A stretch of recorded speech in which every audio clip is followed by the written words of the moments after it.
Selamat malam Miss dan teman-teman, nama saya Joyce Rafael. Pada hari ini saya akan mempresentasi hasil kerja saya. Judulnya Dampak Buruk dan Bahaya Penggunaan Media Sosial.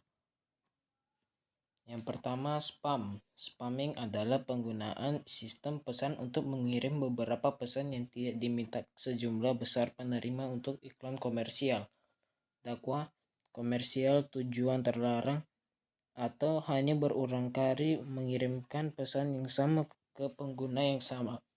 Spam biasanya menyebarkan dalam bentuk komentar yang dikemas dalam iklan atau pesan-pesan lainnya. Para spammer terbagi menjadi dua, yaitu manusia dan bot. Yang kedua, cyberbullying atau cyberstalking. Cyberbullying adalah pembulian terhadap pengguna lain di media sosial.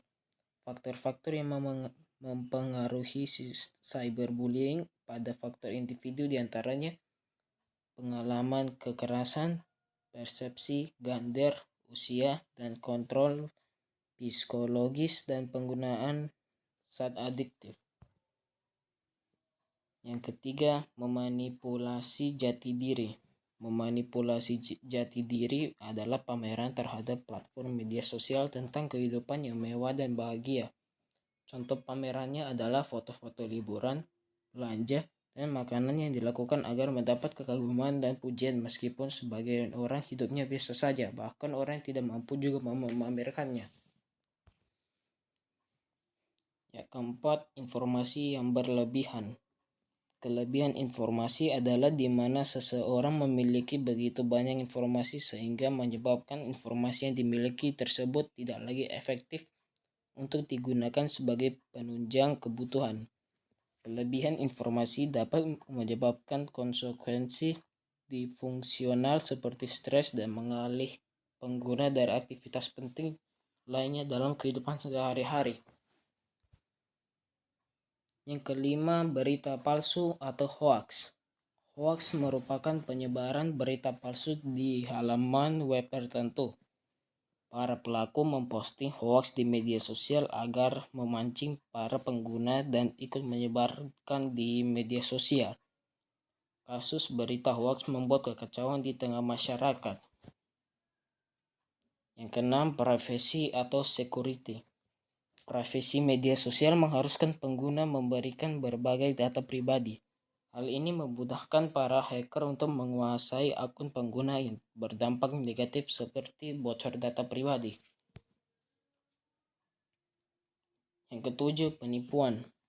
Peristiwa penipuan melalui media sosial adalah peristiwa di mana seseorang pengguna media sosial, salah satunya adalah Facebook, dan lain-lain, menerima pesan atau permintaan untuk melakukan atau memberikan sesuatu dengan berniat menipu, biasanya berupa uang atau barang, dari seorang pengguna lain yang dikenal melalui media yang sama.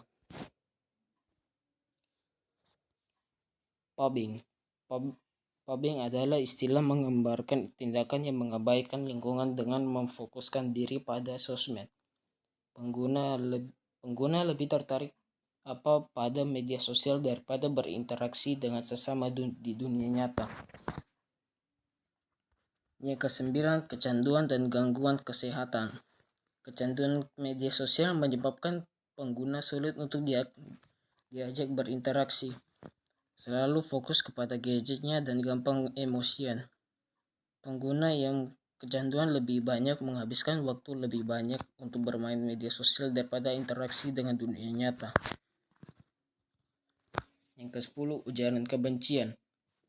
Ujaran kebencian dapat berupa penghinaan, pencemaran nama baik, penistaan, perbuatan tidak menyenangkan, provokasi, menghasut, menyebarkan berita bohong terhadap media sosial. Para media sosial yang merasa menjadi korban dapat melaporkan hal tersebut ke polisian. Yang ke-11, mengancam presiden atau wakil presiden. Mengancam presiden berupa permintaan uang, kebebasan yang tidak wajib, masalah politik, dan lain-lain. Yang ke-12, konten negatif. Digunakan untuk menyebar konten negatif seperti perjudian dan konten asusila. Pelaku biasanya menyebarkan kontennya dengan link yang mencurigakan. Jika diklik akan membawa konten negatif tersebut. Yang ke-13, penghinaan dan pencemaran nama baik.